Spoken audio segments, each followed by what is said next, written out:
नमस्कार दोस्तों, उम्मीद करते हैं आप सभी अच्छे होंगे, स्वस्थ होंगे। दोस्तों, आज के इस वीडियो में हम जानने वाले हैं अभी तक के सबसे विशाल साम्राज्य के बारे में, यानी कि मौर्य साम्राज्य के बारे में, जिसका शासनकाल 322 से लेकर 185 ईसा पूर्व तक का रहा।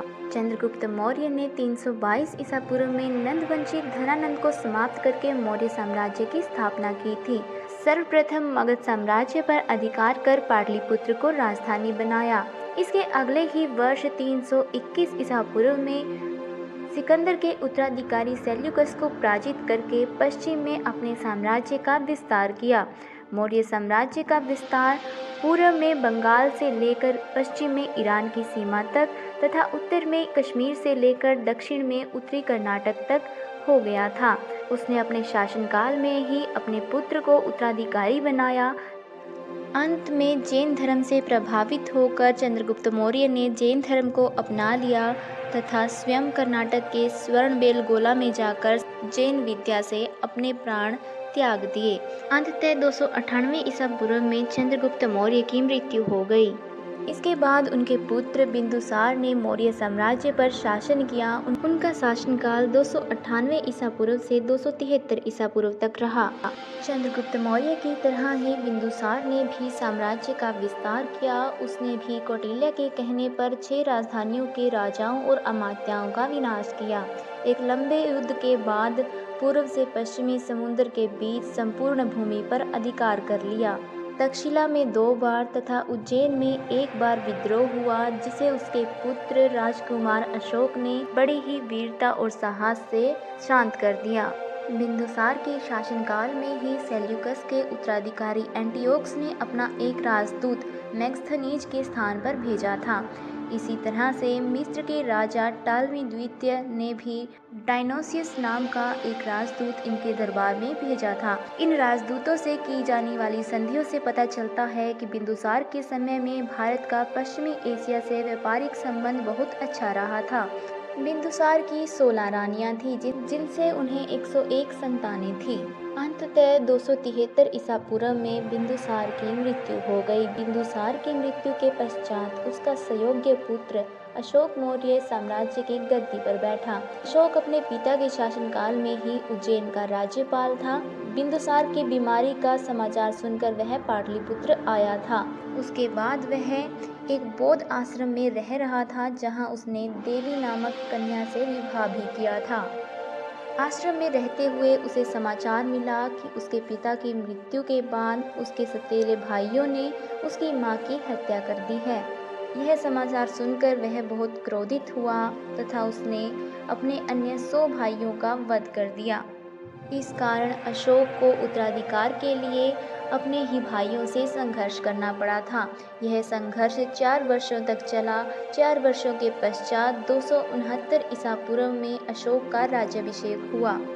इस अवसर पर उन्होंने देवा नाम प्रिय और प्रियदर्शी की उपाधियां धारण की। वह प्रजा में बहुत ही लोकप्रिय शासक रहा। अशोक को अपने पिता से एक विशाल साम्राज्य प्राप्त हुआ था, लेकिन फिर भी अशोक ने अपने पूर्वजों की साम्राज्यवादी नीति का अनुसरण करते हुए साम्राज्य विस्तार करना आरंभ किया। लेकिन अशोक के जीवन में सबसे महत्वपूर्ण विजय 261 ईस्वी में कलिंग राज्य को अपने साम्राज्य में मिलाना थी, क्योंकि कलिंग मगध साम्राज्य की संप्रभुता को चुनौती दे रहा था। कलिंग युद्ध में 1 लाख लोग मर गए तथा 1,50,000 लोग बंदी बना लिए गए। इस युद्ध में लगभग 2,50,000 से भी अधिक लोग घायल हुए। कलिंग को विजय कर तोशाली को अपनी राजधानी बनाया। अब मौर्य साम्राज्य की पूर्वी सीमाएं बंगाल की खाड़ी तक विस्तृत हो गई थी। यह कलिंग युद्ध का तत्कालीन लाभ था। कलिंग युद्ध में हुई भयानक हिंसा और नरसंहार की घटनाओं ने अशोक के हृदय को स्पर्श किया। इन सब को देखकर अशोक का मन विचलित हो उठा। उसका हृदय परिवर्तन हुआ। उसने युद्ध नीति छोड़ दी और इस युद्ध के बाद अशोक ने बौद्ध धर्म को अपना लिया तथा अनेक प्रजाहित कार्य किए। बौद्ध धर्म का प्रचार विदेशों तक करवाया। बौद्ध मठों और विहारों का निर्माण करवाया। अनेक अभिलेख भी स्थापित किए, जिसमें 7 स्तंभ लेख, 14 शिलालेख, 3 गुफा लेख तथा कुछ लघुलेख भी शामिल हैं। इन अभिलेखों के प्राप्ति स्थलों के आधार पर अशोक के साम्राज्य की सीमाओं का पता चलता है। तो 32 ईसा पूर्व के बाद सम्राट अशोक की मृत्यु के साथ ही साम्राज्य का पतन होना आरंभ हो गया। उसके उत्तराधिकारी अयोग्य सिद्ध हुए। के बाद सम्राट दशरथ, संपत्ति, शालीशुक, देववर्मन, शातधवना आदि शासकों ने 232 से 187 ईसा पूर्व तक शासन किया। इस वंश का अंतिम शासक बृहद्रथ था। बृहद्रथ को उसके ही सेनापति पुष्यमित्र शुंग ने 185 ईसा पूर्व में मौत के घाट उतार दिया था। बृहद्रथ के बाद ही मौर्य साम्राज्य का पतन हो गया। इस तरह मौर्य साम्राज्य ने 322 ईसा पूर्व से लेकर 185 ईसा पूर्व तक शासन किया। मौर्य साम्राज्य के पतन के कुछ प्रमुख कारण रहे। अशोक के उत्तराधिकारियों का दुर्बल होना, साम्राज्य का विशाल होना, प्रांतों तथा प्रांतीय अधिकारियों के अत्याचार तथा विरोध करना, विदेशी आक्रमणों का होना, वित्तीय संकट का होना, उत्तराधिकारियों के नियमों का अभाव होना। साम्राज्य का विभाजन हो गया, जिसकी वजह से मौर्य साम्राज्य का पतन हो गया। मौर्य साम्राज्य ने 137 वर्षों तक राज किया। मौर्य काल को हम लौह युग के नाम से भी जानते हैं। मौर्य काल में देश में प्रथम बार एक विशाल साम्राज्य की स्थापना हुई थी। इससे राजनीतिक एकता और सुदृढ़ता का वातावरण तैयार हो गया था।